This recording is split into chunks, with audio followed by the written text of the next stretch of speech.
Hello, this is Lily Mott, and welcome to Communications 151. So I'm going to do a voiceover for these PowerPoints, so that way we get all the information that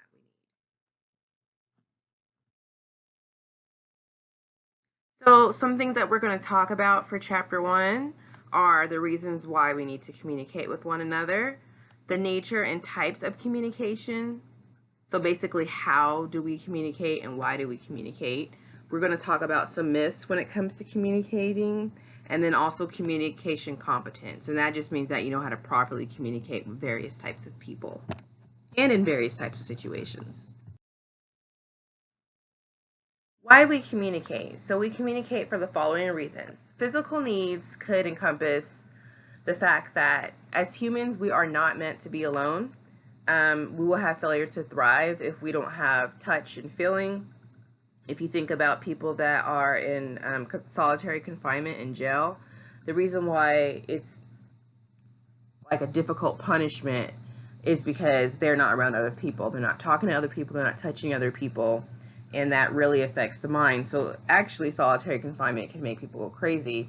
And there have been some experiments that would definitely not be allowed today, but basically where they performed an experiment, giving babies physical needs as far as touching them, holding them, loving on them, and then having babies not receive any love.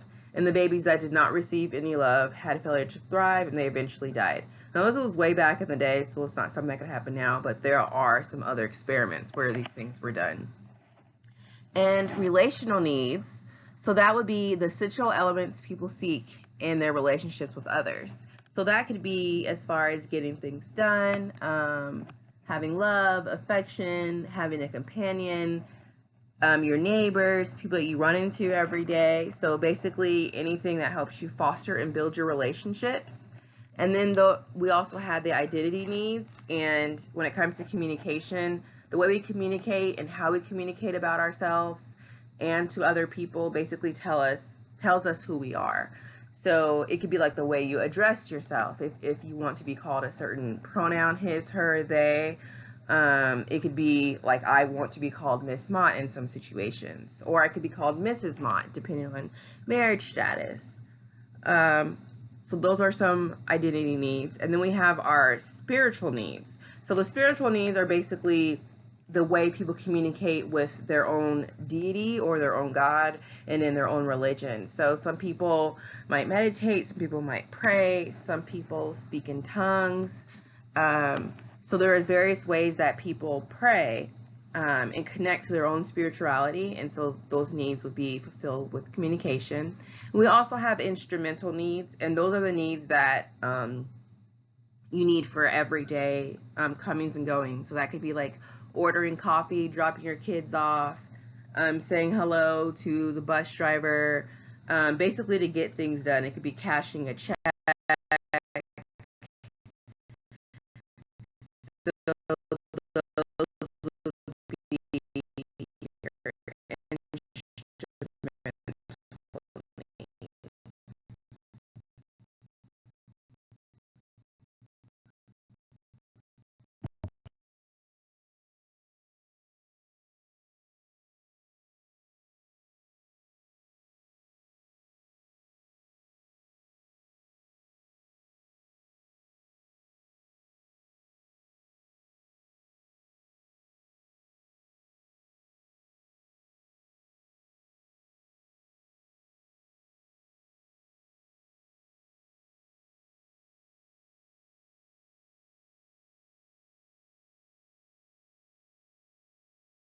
All right, so the nature and types of communication. So starting with the action model, and with the action model, we can think of a person trying to communicate a message to someone else. So you have the source, which would be me, and I'm trying to communicate with somebody, and then I would have my message that I'm trying to get through, and the person has to actually receive this information.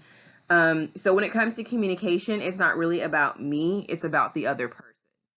So I know some people say that you shouldn't have to change the way you talk or speak to other people, but it actually isn't true. It's very important to speak to people on their level in a way that they can understand. So if you think about it, the way I would speak to, my grandmother would not be the same way I would speak to my friends. So it's very important that we speak in a way that the other person can receive the information or the message that we're trying to convey to them. So the action model is more of just me talking to somebody. The person hasn't responded yet. So with the interaction model, that is where the person responds. So you have the source, which would be me explaining something or trying to get a certain communication across. And then the person actually has to receive the message. They have to encode it, which is put it into their mind. They have to interpret it, and then they have to think about sending information out. And sending information out would be their response. So it could be like, do you want any cookies? That could be my message that I'm asking somebody, and they could think about it and think like if they've already eaten, or maybe if they've met their calorie quota for the day as far as how many calories they can eat or how much sugar they can intake, or maybe they feel it's too early. So the person is actually thinking, considering, like, or maybe they're thinking, what type of cookie? Like, is it, does it have nuts? I'm allergic to nuts, so they can't eat that cookie. So for them, they have to think about that information and they'll provide feedback. So with the interaction model, they'll either say yes or no. So yes, I love cookies, or no, maybe I'm allergic to that cookie, or I'm trying to cut back on sugar because we know sugar is really addicting. So that is part of the interaction model. And as far as the transactional model, so basically it's information going back and forth. So a person, me, I could be asking a question or making a statement, and it's going back to person 2 who has to respond, and then it goes back to me. So transaction model would be the same thing, but it's more like a conversation. It's a continual conversation. We're having feedback. There's different things that could get in the way. There could be noise, and it could be noise as in someone being loud, or it could be noise as in like if I were hungry and so I'm not really focused, or if you have other things on your mind, like maybe you're worried about how much sleep you're getting, or maybe your child's school keeps calling, so it's interrupting your focus, your concentration. So all those things could be part of noise, and that can interrupt your feedback when it comes to any of these three.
So I happened to explain this on the initial slide, the last slide.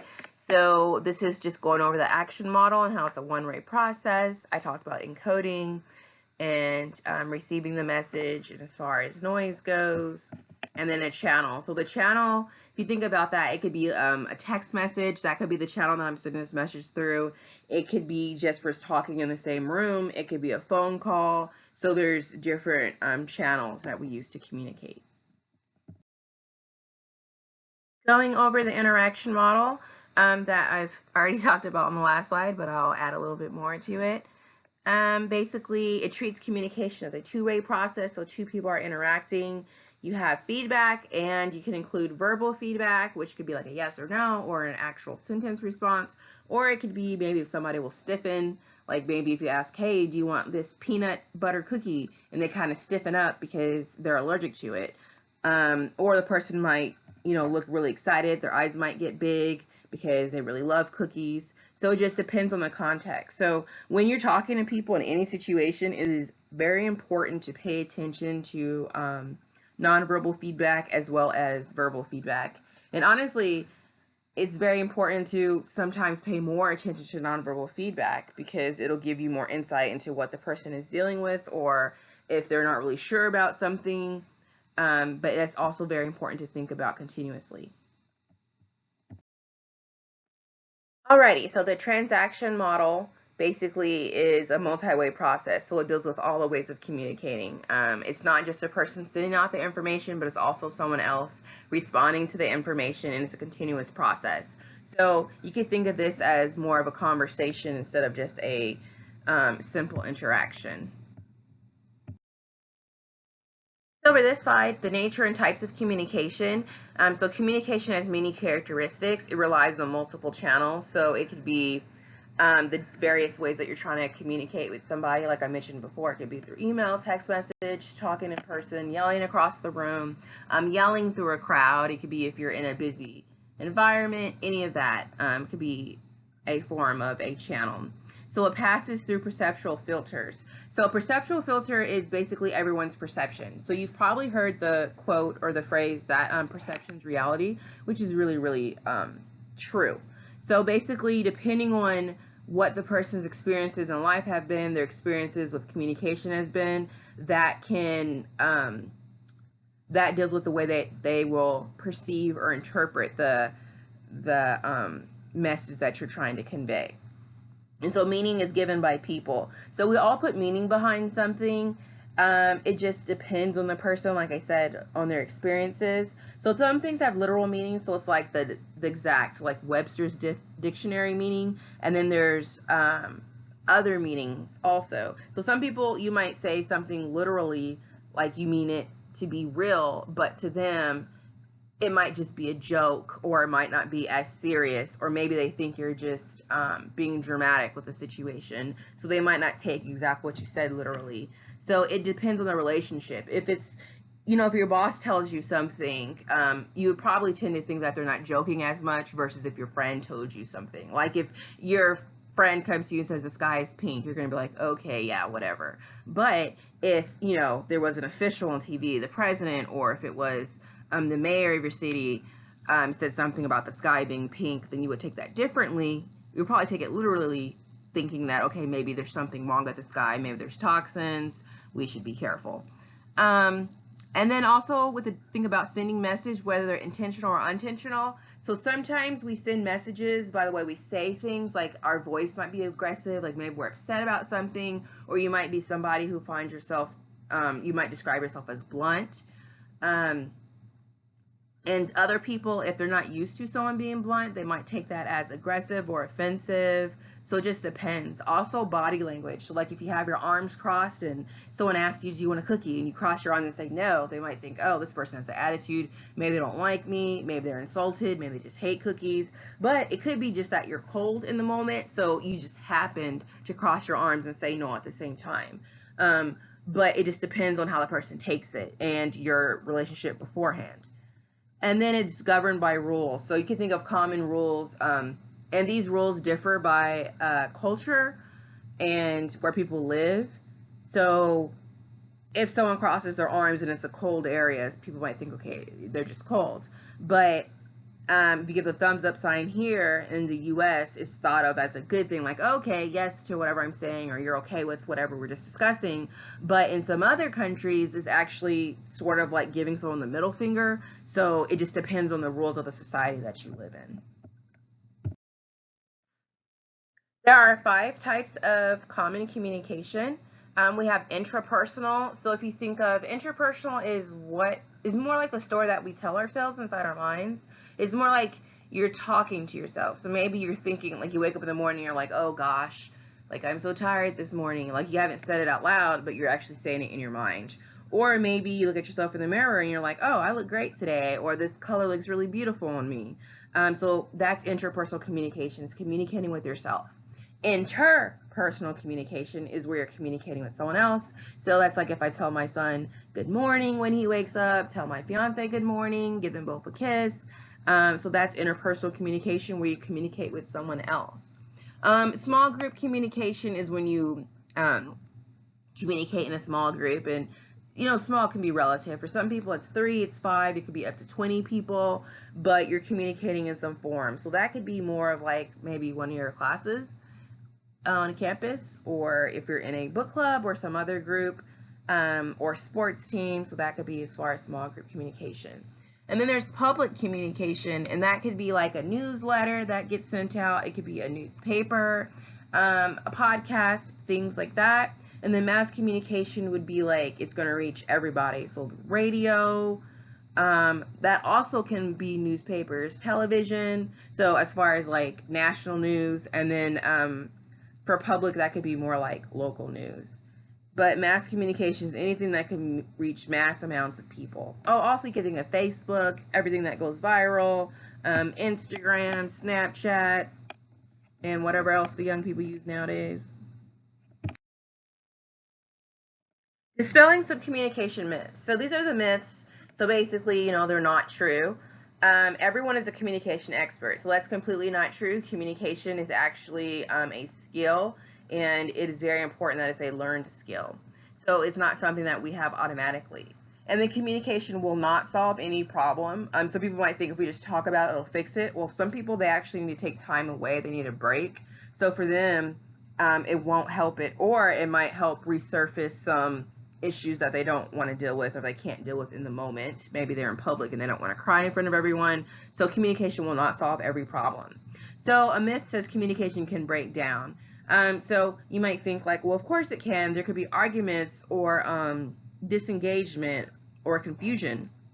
Well, this is a myth because it's saying that communication itself doesn't break down. It's more like the people who are communicating might change their behaviors, or their perceptions might break down. So that's why that one's a myth. I know it seems a little bit confusing.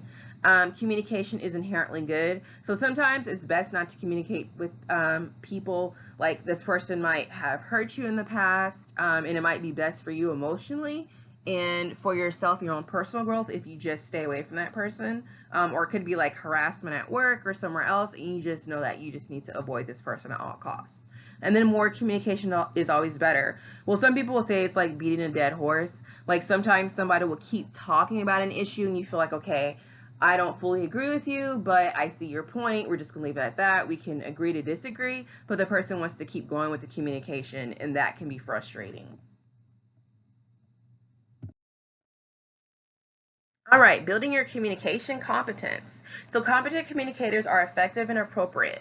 So effective means that you're, as far as being competent with your effectiveness, it's just that whatever message you're trying to get across, it actually got across to the person. They actually have perceived it the way that you meant for them to perceive it. So there was no confusion. So you're very clear with whatever you're communicating. And then also make sure it's appropriate. So if you're talking to a little kid, of course, you're going to break down your words for them. Maybe use more layman's terms, which are easier, shorter terms, shorter words for people to understand.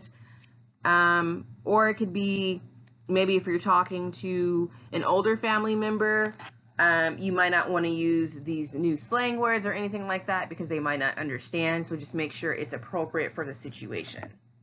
Always be aware of your audience. So continuing on with communication competence, it's very important that we have these characteristics and skills. So be self-aware. So be aware of the way you come off. Some people have RBF. Hopefully you remember what that means, or you can Google it, but I cannot say it. But basically, it's like when you have a face that's unapproachable, or what people think of as mean. So your face is just set that way.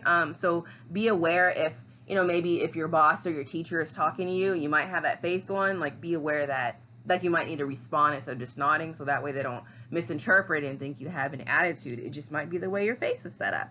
So just constantly be aware of the way you present yourself, the way you come off.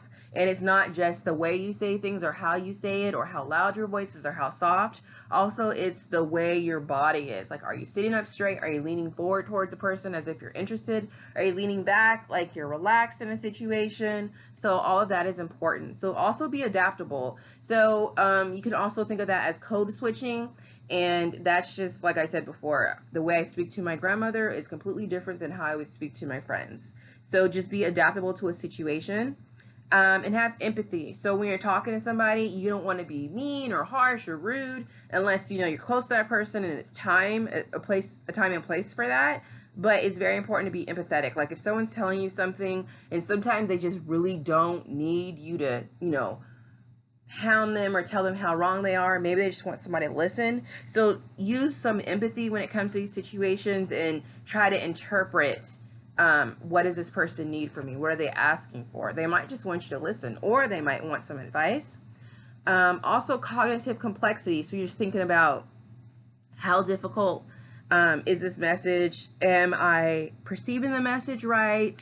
Am I interpreting it right? Should I maybe rephrase what they said to me and say it back to them so it's like, so they know that I understand what they're trying to say to me?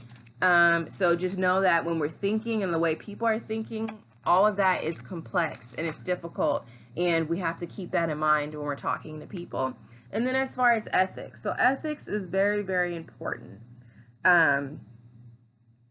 You basically don't want to do anything to hurt somebody, you know, when it comes to communications. So we want to have good judgment when it comes to right or wrong in situations. You don't want someone to say something to you and your automatic reaction is to, you know, come off really negative or yelling because maybe they didn't mean it that way. Sometimes it's good to give people a chance to explain what they meant because maybe they're just not good communicators. So we just need to have our ethics and continuously think about cognitive complexity as far as the situation and seeing if we could understand or interpret what they were trying to convey in a different way.